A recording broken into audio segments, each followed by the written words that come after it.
وعدہ پورا ہو چکا ہوتا یعنی وہ تباہ و برباد ہو چکے ہوتے۔ یعنی خاص طور پر یہ آیت کریمہ کفار کے بارے میں نازل ہوئی، لیکن قیامت تک کے لیے اہل ایمان کے لیے اس میں نصیحت ہے کہ عام طور پر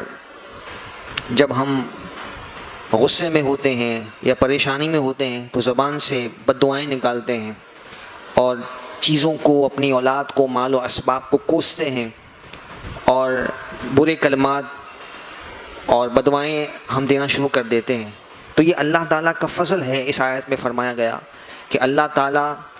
ان بد دعاؤں کو جو انسان اپنے بارے میں، اپنی چیزوں کے بارے میں، اپنی اولاد کے بارے میں کرتا ہے، اللہ تعالیٰ اس کو پورا کرنے میں جلدی نہیں فرماتا۔ ورنہ جس طرح خیر کے معاملات میں انسان کی جو اچھی دعائیں ہوتی ہیں، اس طرح ان دعاؤں کو بھی، ان بد دعاؤں کو بھی اگر جلدی قبول کر لیا جاتا تو اللہ فرماتا ہے کہ کام تمام ہو چکا ہوتا۔ اور خاص طور پر کفار کے بارے میں آیت اس طرح نازل ہوئی، شان نزول اس کا یہ ہے کہ نضر بن حارث ایک بدبخت کافر تھا اور یہ کفار کے سرداروں میں سے تھا۔ اس نے یہ کہا کہ اگر دین اسلام سچا دین ہے تو اللہ تبارک و تعالی ہم پر آسمان سے پتھروں کی بارش نازل کرے۔ یہ اس کا کہنا بطور مذاق کے تھا اور دین اسلام کو اہمیت نہ دینے کی بنا پر تھا، اور تمسخر اڑاتے ہوئے اس نے جملہ کہا تھا۔ تو اس آیت مبارکہ میں ان کفار کو بھی تنبیہ کی گئی کہ اگر اللہ تعالیٰ عذاب میں جلدی فرمائے تو ایک لمحے میں تم تباہ و برباد ہو جاؤ، لیکن یہ اللہ رب العالمین کا فضل ہے کہ اس نے تمہیں مہلت دی ہے، تمہیں غور و فکر کا موقع دیا ہے تاکہ تم اپنی آخرت کو بہتر بنا لو۔ فَنَذَرُ الَّذِينَ، فَنَذَرُ کے معنی ہے ہم چھوڑ دیتے ہیں، الذین ان لوگوں کو، لا یرجون لقاءنا جو ہم سے ملاقات کی امید نہیں رکھتے، یعنی قیامت کے دن کے منکر ہیں۔ اللہ فرماتا ہے ہم چھوڑ دیتے ہیں انہیں، فی طغیانہم یعمہون اپنی سرکشی میں وہ بھٹک رہے ہیں۔ یعنی مہلت دینا، یہ اس کی دو صورتیں ہوتی ہیں۔ ایک تو یہ ہے کہ انسان کو مہلت دی جا رہی ہے تو وہ اس لیے ہے کہ وہ اپنے آپ پر غور کر لے اور باز آ جائے، توبہ کر لے، توبہ کا موقع اس کو دیا جا رہا ہے۔ اور کبھی کبھی مہلت دینا یہ بھی عذاب کی صورت ہوتی ہے کہ وہ اور جرائم کرے اور گناہ کرے اور اپنے آپ کو بڑے سے بڑے عذاب کا مستحق بنا لے۔ وَإِذَا مَسَّ الْإِنسَانَ، اور جب انسان کو پہنچتی ہے، مسّا کے معنی لفظی معنی ہوتے ہیں چھونا، اردو میں بھی لفظ استعمال ہوتا ہے مس کرنا، ٹچ کرنا، اور یہاں معنی ہے چھونا، پہنچنا۔ وَإِذَا مَسَّ الْإِنسَانَ الضُّرُّ، در کہتے ہیں تکلیف کو، مشکل کو۔ تو اللہ فرماتا ہے جب انسان کو کوئی مشکل پہنچتی ہے، دعانا وہ ہم سے دعا کرتا ہے، لِجَنبِهِ اپنی کروٹ پر، او قائدن بیٹھے بیٹھے، او قائمن کھڑے کھڑے، یعنی ہر حال میں وہ اللہ سے اس تکلیف کے دور کرنے کی دعائیں کرتا ہے۔ یہ انسان کا ایک فطری مزاج سمجھ رہا ہے، اور شیطان اس کے برے کام اس کے لیے مزین کر کے اس کو پیش کر رہا ہے، اور گناہ کو وہ جسٹیفائی کر رہا ہے، اس پہ دلیلیں پیش کر رہا ہے اور اس کو وہ ثابت کرنے کی کوشش کرتا ہے۔ تو پھر یہ وہ مرحلہ ہوتا ہے کہ انسان کا دوبارہ اللہ کی بارگاہ میں رجوع کر آنا، پلٹ کر آنا بہت مشکل ہو جاتا ہے، الا ماشاء اللہ جس پر اللہ اپنا فضل فرمائے۔ لیکن جب تک انسان گناہ کو گناہ سمجھتا رہے اور غلطی کو غلطی سمجھتا رہے اور اس کو اپنے اندر ایک ندامت ہو، اس کے ضمیر کی آواز اسے للکارتی ہو، پریشان کرتی ہو، تو یہ اس بات کی علامت ہے کہ اللہ تعالیٰ اسے توبہ کی توفیق بھی جلد عطا فرمائے گا۔ وَلَقَدْ أَهْلَكْنَا الْقُرُونَ مِنْ قَبْلِكُمْ لَمَّا ظَلَمُوا، اور ضرور بے شک اہلکنا ہم نے ہلاک کیا، القرون قوموں کو، بستیوں کو، من قبلکم تم سے پہلے، لما ظلموا جب وہ حد سے بڑے انہوں نے ظلم کیا، وجاءتهم رسلهم بالبینات اور ان کے پاس ان کے رسول روشن نشانیاں لے کر آئے، معجزات لے کر آئے، اللہ کے پیغام لے کر آئے، اور انہوں نے اسے تسلیم نہ کیا، وما كانوا ليؤمنوا اور وہ اس پر ایمان لانے والے نہ تھے۔ تو یہ ان کا ظلم تھا، یہ حد سے بڑھنا تھا جو ان کی ہلاکت و بربادی کا سبب بنا، کہ رسول ان کے درمیان رونق افروز ہوئے، اللہ تعالیٰ کے انبیاء ان قوموں پر تشریف لائے، لیکن انہوں نے ان کا پیغام نہ سنا، ان کی باتوں پر عمل نہ کیا اور نافرمانی اور مخالفت پر اتر آئے، کذالک نجزی القوم المجرمین، اسی طرح ہم مجرم قوموں کو بدلہ دیتے ہیں۔ ثم جعلناکم خلائف فی الارض، پھر ہم نے تمہیں ان کے بعد زمین میں جانشین بنایا، یعنی اب تمہاری باری ہے۔ پچھلی قومیں تو ہلاک و برباد ہو گئیں، ان کے واقعات تمہارے لیے عبرت ہیں، اور اب تم زمین میں جانشین ہو، تمہیں اللہ تعالیٰ نے اختیار دیا ہے، عقل و شعور دیا ہے، اور تمہارے درمیان نبی پاک علیہ الصلوۃ والسلام رونق افروز ہیں، ان کے معجزات ہیں، ان کی کتاب قرآن مجید تمہارے پاس اللہ کی طرف سے پیغام کی صورت میں موجود ہے۔ تو اللہ فرماتا ہے من بعدہم، ان کے بعد، لننظر، تاکہ ہم دیکھیں، کیف تعملون، تم کیسے عمل کرتے ہو، آیا تم بھی انہی قوموں کے ڈگر پر چلتے ہوئے ہلاکت کا راستہ اختیار کرتے ہو، یا اطاعت و فرما برداری کر کے کامیاب ہوتے ہو۔ وَإِذَا تُتْلَىٰ عَلَيْهِمْ آيَاتُنَا بَيِّنَاتٍ، اور جب ان پر ہماری روشن آیتیں پڑھی جاتی، یعنی قرآن جب انہیں پڑھ کر سنایا جاتا ان مشرکین مکہ کو، قَالَ الَّذِينَ لَا يَرْجُونَ لِقَاءَنَا، تو وہ لوگ کہتے کہ جنہیں ہم سے ملنے کی امید نہیں، یعنی جو آخرت کے منکر ہیں، کفار ہیں، وہ کیا کہتے، ائتی بقرآن غیر ھذا، اس قرآن کے علاوہ کوئی اور قرآن لے آئیے، او بدلہ، یا اس کو تبدیل کر لیجیے۔ مشرکین کا ایک وفد نبی پاک علیہ الصلوۃ والسلام کے پاس آیا اور کہنے لگا کہ اگر آپ چاہتے ہیں کہ ہم آپ پر ایمان لے آئیں تو اس کی ایک صورت یہ ہے کہ آپ کے قرآن میں جو ہمارے بتوں کی مذمت ہے، لات، عزا، منات، ان کے بارے میں جو آیات ہیں اور ان کی عبادت کی مذمت پر جو آیتیں ہیں، ان آیتوں کو آپ نکال دیں، اس کو تبدیل کر دیں، یا دوسرا کوئی قرآن لے آئیں معاذ اللہ، تو ہم اس پر ایمان لے آئیں گے۔ حالانکہ ان کا یہ کہنا صرف اس لیے تھا تاکہ وہ چیک کرنا چاہتے تھے کہ آیا یہ اللہ ہی کا کلام ہے کہ نہیں، اگر اللہ کا کلام ہوگا تو اس کو بدلا نہیں جا سکتا، اور اگر نبی پاک علیہ الصلوۃ والسلام ان کی بات کو مانتے ہیں تو اس کا مطلب یہ ہے کہ یہ ان کا اپنی طرف سے لایا ہوا کلام ہے معاذ اللہ۔ تو قرآن مجید فرقان حمید کے ان الفاظ میں ان کے اس مکر کو بھی ظاہر کر دیا گیا، اور قرآن پاک کے مقام اور رتبے کو بھی بیان فرمایا گیا۔ قل، اے محبوب آپ فرما دیجئے، ما یکون لی ان ابدلہ، مجھے یہ حق نہیں پہنچتا کہ میں اس قرآن کو تبدیل کروں، من تلقاء نفسی، اپنی جانب سے، ان اتبع الا ما یوحى الی،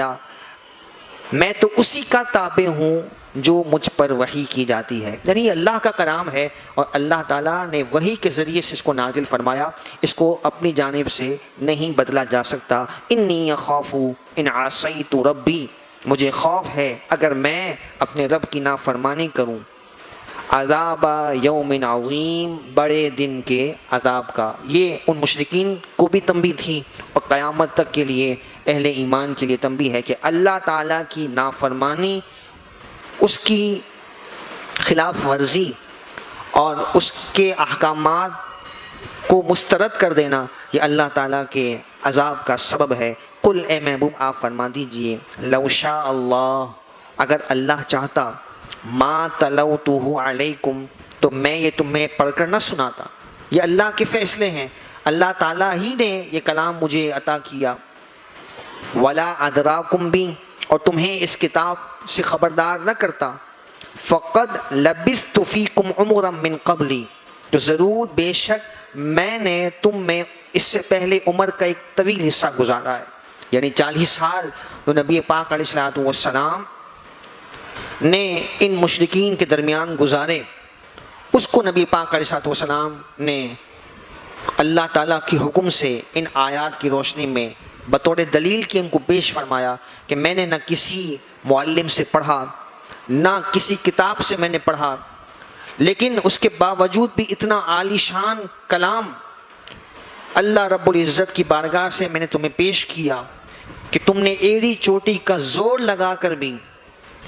اس قرآن کی مثل ایک چھوٹی صورت لانے میں بھی تم ناکام رہے، حالانکہ بڑے بڑے فصحاء بلغاء اس قرآن کے مقابلے میں جت گئے اور انہوں نے ہر طرح سے کوشش کر لی لیکن وہ ناکام ہوئے۔ تو یہ قرآن پاک کا اعجاز ہے، معجزہ ہے، اور سرکار دو عالم صلی اللہ تعالیٰ علیہ وآلہ وسلم کے علم کا وہ اظہار ہے کہ آپ کو اللہ تعالیٰ نے علوم کے وہ خزانے عطا فرمائے، وہ حکمت و دانائی اور علم کی وافر نعمت عطا فرمائی کہ نہ تو آپ نے کسی استاد سے پڑھا اور نہ ہی آپ نے کسی کتاب سے کوئی استفادہ کیا، بلکہ براہ راست اللہ رب العالمین نے آپ کے قلب اطہر پر قرآن مجید فرقان حمید کا القاء فرمایا، علوم و حکمتوں کا ایسا القاء فرمایا کہ تیرے آگے یوں ہیں دبے لچے فصحاء، عرب کے بڑے بڑے فصحاء بلغا وہ عاجز ہیں، کوئی جانے منہ میں زبان نہیں بلکہ جسم میں جان نہیں۔ بڑے بڑے فصیح و بلیغ لوگ بھی آئے حضور کی مجلس میں، بڑے بڑے عیسائی پادری جو اپنی کتابوں کے ماہرین تھے وہ آئے، اور ہر زمانے کے ہر لوگوں نے نبی پاک علیہ الصلوۃ والسلام کے، ہر خطے کے لوگوں نے حضور علیہ الصلوۃ والسلام کے کلام کو جب سنا اور حضور علیہ الصلوۃ والسلام کے علوم کے جب وسعتوں کو انہوں نے دیکھا تو اس بات کو ماننے پر مجبور ہو گئے کہ واقعی آپ اللہ تعالیٰ کے سچے نبی ہیں، اور یہ اللہ تعالیٰ کی طرف سے آپ کو علوم کے خزانے عطا کیے گئے۔ تو یہ بھی نبی پاک علیہ الصلوۃ والسلام کا معجزہ ہے کہ آپ نے کبھی پڑھا نہیں اور کبھی آپ نے کچھ کسی سے سیکھا نہیں۔ اسی کا جو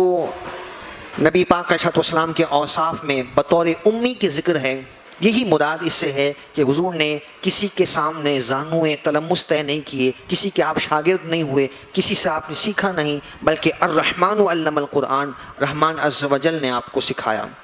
تو یہ امی کا مفہوم بیان کرنا معاذ اللہ کہ نبی پاک علیہ الصلوۃ والسلام ان پڑھ ہیں، یہ جو ہے وہ نبی پاک علیہ الصلوۃ والسلام کے شایع نشان نہیں، بلکہ علماء نے اس کو توہین قرار دیا ہے اور نبی پاک علیہ الصلوۃ والسلام کی بے ادبی قرار دیا ہے۔ تو حضور علیہ الصلوۃ والسلام کی ذات کے حوالے سے جب بات ہوگی تو بڑے محتاط انداز میں، کیونکہ یہ باقی لوگوں کے لیے عیب ہے، لیکن اللہ تعالیٰ نے نبی پاک علیہ الصلوۃ والسلام کے لیے اس کو خوبی بنایا کہ آپ نے کسی استاد سے پڑھا نہیں، لیکن پھر بھی اللہ تعالیٰ نے سارے علوم کو آپ کسی نے اطہر میں جمع فرمایا، اور پھر آپ نے اپنے علوم کا اظہار مختلف مواقع پر کیا جب اللہ تعالیٰ کی جانب سے آپ کو حکم ہوا۔ فرمایا فقط لبثت فیکم عمرا من قبلی، تو ضرور بے شک میں نے تمہارے درمیان اپنی عمر کا ایک حصہ گزارا، افلا تعقلون، کیا تم عقل نہیں رکھتے کہ یہ ایسا شاندار کلام یہ اللہ تعالیٰ کی طرف سے معجزہ ہے اور تم اسے بدلنے کی باتیں کرتے ہو۔ فمن اظلم ممن افترى علی اللہ کذبا، تو اس سے بڑا ظالم کون کہ جو اللہ پر جھوٹ باندھے، او کذب بآیاتی، یا اس کی آیتوں کا انکار کرے، اس کی آیتوں کو جھٹلائے۔ اللہ پر جھوٹ باندھنا یہ بھی شامل ہے اس میں کہ کوئی بات رب العالمین کا فرمان نہ ہو، اسے کہنا کہ اللہ یہ فرماتا ہے یا اللہ قرآن میں یہ کہتا ہے۔ اکثر لوگوں کا تکیہ جملہ ہوتا ہے، تکیہ کلام ہوتا ہے، وہ کہتے ہیں اللہ قرآن میں یہ کہتا ہے، اور جب پوچھو کہاں ہے تو خاموش ہو جاتے ہیں۔ تو یہ بھی خیال کرنے کی ضرورت ہے کہ کہیں ہم ایسی بات تو اللہ کی طرف منسوب نہیں کریں جو نہ قرآن میں ہے نہ کسی حدیث قدسی میں رب العالمین کا فرمان منقول ہے۔ اور یہاں جو بطور خاص مشرکین کو فرمایا گیا کہ انہوں نے اللہ تعالیٰ پر یہ جھوٹ باندھا کہ یہ معاذ اللہ ثم معاذ اللہ یہ معبود، ان کے جو معبودان باطلہ ہیں، جو مشرکین جن کی پوجا کیا کرتے تھے وہ اللہ تعالیٰ کے معاذ اللہ شریک ہیں، یہ ایسا انہوں نے بدترین جرم کا ارتکاب کیا کہ یہ اللہ تعالیٰ کی ذات پر جھوٹ باندھنا ہے اور اس کی آیتوں کو جھٹلانا ہے۔ انہ لا یفلح المجرمون، بے شک مجرم، لا یفلح کے معنی ہے فلاح نہیں پاتے، کامیابی نہیں پاتے، المجرمون جو مجرم ہیں، جرم کرنے والے، جو اتنا سنگین جرم کرنے والے ہیں کہ اللہ کے ساتھ دیگر بتوں کو معاذ اللہ شریک ٹھہراتے ہیں۔ وَيَعْبُدُونَ مِن دُونِ اللَّهِ، اور وہ پوجتے ہیں اللہ کے سوا، مَا لَا يَضُرُّهُمْ وَلَا يَنْفَعُهُمْ، ان بتوں کو جو نہ انہیں نقصان دے سکتے ہیں نہ نفع دے سکتے ہیں۔ وَيَقُولُونَ هَؤُلَاءِ شُفَعَاؤُنَا عِندَ اللَّهِ، اور وہ یہ کہتے ہیں کہ یہ اللہ کے نزدیک ہمارے سفارشی ہیں۔ آخرت کو تو وہ مانتے نہیں تھے، دنیا میں وہ کہتے تھے کہ اگر ہمیں، جیسے آج بھی مشرکین یہ نظریات رکھتے ہیں کہ فلاں بت جو ہے وہ بارش کا بت ہے، فلاں بت جو ہے وہ روزی کا ذمہ دار ہے معاذ اللہ، اور عجیب و غریب قسم کے انہوں نے نام رکھے ہوئے ہیں۔ تو یہ دنیا میں یہ مانتے ہیں کہ یہ اللہ تعالیٰ کی بارگاہ میں ہمارے سفارشی ہیں اور ہم ان کی پوجا کریں گے تو اللہ تعالیٰ ہماری ان کاموں میں مدد کرے گا، اور معاذ اللہ ثم معاذ اللہ اللہ تعالیٰ سے وہ ان بتوں کو یا تو برابر ٹھہراتے ہیں، اور بعض تو اتنے بدبخت ہیں کہ جو اللہ کے وجود کے منکر ہیں اور انہی بتوں کو معبود برحق اور معبود مطلق مانتے ہیں علیہ باللہ۔ تو یہ سارے نظریات جو ہیں یہ کفر و شرک پر مبنی اور مبتلا ہیں، جن کی مذمت ان آیات میں فرمائی گئی۔ قل اے محبوب آپ فرما دیجئے اتنبئون اللہ بما لا یعلم، کیا تم اللہ کے بارے میں وہ بات بتاتے ہو کہ جو وہ نہیں جانتا، فی السماوات ولا فی الارض، نہ آسمانوں میں اور زمین میں، یعنی اس چیز کا وجود ہی نہیں ہے، جس چیز کا وجود ہے وہ اللہ تعالیٰ کے علم میں ہے، تو تم ایسی بات کرتے ہو معاذ اللہ ان بتوں کو اللہ کا شریک ٹھہرا کر کہ جس کا آسمان و زمین میں کوئی وجود نہیں ہے۔ سبحانہ، وہ اس سے پاک ہے، وتعالی عما یشرکون، اور تمہارے شرک سے وہ بہت بلند و بالا ہے۔ کتنی بڑی حماقت ہے کہ وہ رب جو ساری کائنات کا پیدا کرنے والا، یہ پتھر جن پتھروں سے وہ ان بتوں کو تراشتے ہیں وہ بھی اللہ تعالیٰ ہی کی مخلوق ہے، پتھر بھی اللہ نے بنائے، لکڑیاں جن لکڑیوں کو وہ ان بتوں کے بنانے میں استعمال کرتے ہیں وہ بھی اللہ تعالیٰ کی پیدا کردہ مخلوق ہے۔ تو کتنا بڑا یہ ظلم ہے کہ ساری کائنات کے پیدا کرنے والے خالق اور مالک کو انہوں نے معاذ اللہ ثم معاذ اللہ اتنا ہلکا سمجھا کہ ان ادنا مخلوقات کو معاذ اللہ اللہ کے برابر ٹھہرا دیا۔ وما کان الناس الا امۃ واحدہ، اور لوگ نہیں تھے مگر ایک امت، فاختلفوا، پھر ان میں اختلاف ہوا۔ اس سے مراد مفسرین فرماتے ہیں کہ حضرت آدم علیہ السلام کے دور مبارک سے ہم اگر دیکھیں تو جب حابیل اور قابیل کا جھگڑا ہوا، اس سے پہلے سب ایک ہی دین پر تھے، ایک ہی نظریات کے حامل تھے، اور سارے اللہ تعالیٰ کو وحدہ لا شریک مانتے تھے اور اس شریعت کے مطابق وہ عمل کیا کرتے۔ پھر جب پہلا قتل ہوا، یہاں سے پھر اختلافات شروع ہوئے اور بگاڑ شروع ہوا۔ پھر اللہ تعالیٰ نے ہر زمانے میں وقت کی ضرورت کے حساب سے حضرت نوح علیہ السلام اور حضرت ابراہیم علیہ السلام اور حضرت انبیاء کرام کو مبعوث فرمایا۔ اور بعض مفسرین فرماتے ہیں کہ یہ حضرت نوح علیہ السلام کے دور مبارک میں جب طوفان نوح آیا، اس زمانے کا ذکر ہے کہ جب ساری مخلوقات میں سے صرف چند وہ جوڑے رہ گئے جو حضرت نوح علیہ السلام نے اپنی کشتی میں رکھے تھے، باقی سب ہلاک و برباد ہو گئے، اور کشتی میں صرف اہل ایمان تھے۔ اس کے بعد کافی عرصے نوح علیہ السلام کے ماننے والے ایک نظریات کے حامل رہے، پھر بعد میں وقت کے ساتھ ساتھ ان میں اختلافات آتے رہے۔ پھر اسی طرح حضرت ابراہیم علیہ السلام کے دور میں بھی یہ وقت آیا کہ سارے حضرت ابراہیم علیہ السلام کی شریعت کی پاسداری کرنے والے تھے۔ پھر عمر بن لحی، یہ وہ شخص تھا جو عرب کے تناظر میں اگر ہم بات کریں جس نے بت پرستی کو فروغ دیا اور انتشار اور افتراق کو بڑھایا۔ تو یہ ہر زمانے میں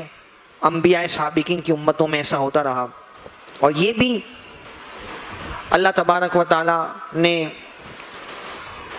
پچھلی قوموں میں رکھا کہ جس میں کوئی انبیاء تشریف نہیں لائے، جو زمانہ فطرت کہلاتا ہے۔ جیسے حضرت عیسیٰ علیہ السلام کے آسمان پر تشریف لے جانے کے بعد سے اگر ہم دیکھیں تو جناب شاید ماپ صلی اللہ تعالیٰ علیہ وسلم کی تشریف آوری تک 571 سال کا تقریباً فاصلہ ہے۔ تو اس کے بارے میں علماء محققین یہ فرماتے ہیں کہ یہ زمانہ فطرت ہے، یعنی اس میں اگر کوئی اللہ تعالیٰ کو صرف ایک مانتا ہے، کیونکہ شریعتیں تو منسوخ ہو چکی تھیں یا ان میں تحریفات ہو چکی تھیں، تو اب اگر کوئی اللہ کو ایک مانتا ہے اس زمانہ فطرت میں، تو وہ اللہ تعالیٰ کو ایک ماننے کی بنا پر اہل ایمان کی صفوں میں شامل ہوگا اور اللہ تعالیٰ ان کی بخشش و مغفرت فرمائے گا۔ اور پھر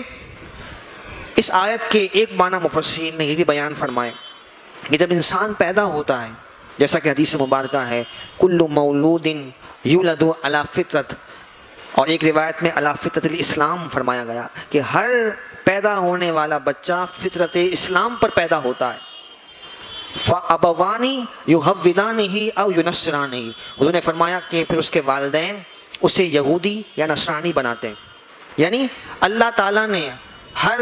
پیدا ہونے والے بچے کو، ہر انسان کو دین اسلام کی فطرت پہ پیدا کیا۔ اسی لیے علماء فرماتے ہیں کہ اگر کوئی بچہ شعور کی عمر سے پہلے انتقال کر جائے تو اللہ تعالیٰ اپنے فضل سے اسے داخل جنت فرمائے گا، اگرچہ وہ کسی ہندو کے گھر میں پیدا ہوا، کسی عیسائی کے گھر میں پیدا ہوا، کسی مشرک کے گھر میں پیدا ہوا، کیونکہ اس کی جو تخلیق تھی وہ فطرت اسلام پر تھی۔ پھر بعد میں چل کر وہ اپنے ماحول کو دیکھتے ہوئے اپنے نظریات کو اپنے والدین سے، اپنے گرد و نواح سے اڈاپٹ کرتا ہے، اور اگر اللہ تعالیٰ اسے ہدایت دے تو پھر وہ اس غلاظت کو چھوڑ کر ہدایت کے راستے پر گامزن ہوتا ہے۔ تو اس سے مراد یہ ہے کہ پہلے جو ہے وہ ایک ہی نظریات پر سارے ہوتے ہیں، پھر جب شعور کی عمر کو پہنچتے ہیں تو پھر ان میں اختلافات پیدا ہوتے ہیں اور وہ اپنے باطل ادیان کو اختیار کرتے ہیں۔ وَلَوْلَا كَلِمَةٌ سَبَقَتْ مِن رَبِّكَ، اگر آپ کے رب کی طرف سے ایک بات نہ گزر چکی ہوتی، اور وہ بات یہ ہے کہ ان کے لیے مہلت ہے اور ہر ایک کے لیے ایک میعاد مقرر ہے اور اسی کے مطابق ان کے لیے فیصلہ ہوگا، لَقُضِيَ بَيْنَهُمْ فِي مَا فِيهِ يَخْتَلِفُونَ، تو ضرور ان کے لیے فیصلہ کر دیا جاتا جن باتوں میں وہ اختلاف کرتے ہیں۔ یعنی اللہ تعالیٰ اگر فوراً عذاب کو نازل فرما دیتا کفار پر، مشرکین پر، تو ایک منٹ میں فیصلہ ہو جاتا، لیکن اللہ تعالیٰ کی مشیتیں ہیں، اس کی حکمتیں ہیں، اور اس نے مہلت دی، موقع دیا تاکہ جو غور اور فکر کرنا چاہے تو وہ راہ راست پر آ جائے۔ وَيَقُولُونَ لَوْلَا أُنزِلَ عَلَيْهِ آیَةٌ مِّن رَبِّهِ، اور وہ کہتے ہیں کہ ہم پر اللہ تعالیٰ کی طرف سے کوئی نشانی کیوں نہیں آئی۔ اب کتنی بڑی ان کی حماقت تھی ان مشرکین کی، اتنے معجزات نبی پاک علیہ السلام کے دیکھ لیے، اور قرآن پاک اتنا جامع معجزہ ان کے سامنے موجود ہے، اور نبی پاک علیہ السلام نے بارہا ان کے تقاضے پر کئی معجزات کا اظہار فرمایا، لیکن پھر بھی وہ کہتے ہیں کہ کوئی نشانی نہیں آئی، کوئی معجزہ نہیں آیا۔ فقل، تو آپ ان سے فرما دیجئے، انما الغیب للہ فانتظروا، کہ یہ غیب اللہ کے لیے ہے کہ اب یہ معجزہ اگلا کب اللہ تعالیٰ کے حکم سے ظاہر کرنا ہے، فانتظروا، تم انتظار کرو، اگر اللہ کا حکم ہوگا تو تمہیں معجزہ پیش کر دیا جائے گا۔ یہ جواب جو ہے ان کو خاموش کرانے کے لیے تھا کہ اتنے سارے معجزات دیکھ لینے کے باوجود بھی انہوں نے ان معجزات کو تسلیم نہیں کیا اور نئے معجزے، نئے نشانی کا مطالبہ کرتے ہیں۔ تو قرآن نے حضور علیہ السلام کی زبانی ان کو فرمایا، ان کو کہلوایا کہ آپ ان سے کہہ دیجئے کہ یہ اللہ تعالیٰ کے فیصلے ہیں، اب معجزے کی حاجت و گنجائش اور ضرورت نہیں ہے، اگر ضرورت درپیش ہوئی تو تمہیں دکھا دیا جائے گا۔ فانتظروا، تم انتظار کرو، انی معکم من المنتظرین، میں بھی تمہارے ساتھ انتظار کرنے والا ہوں۔ اصل بات یہ تھی کہ معجزات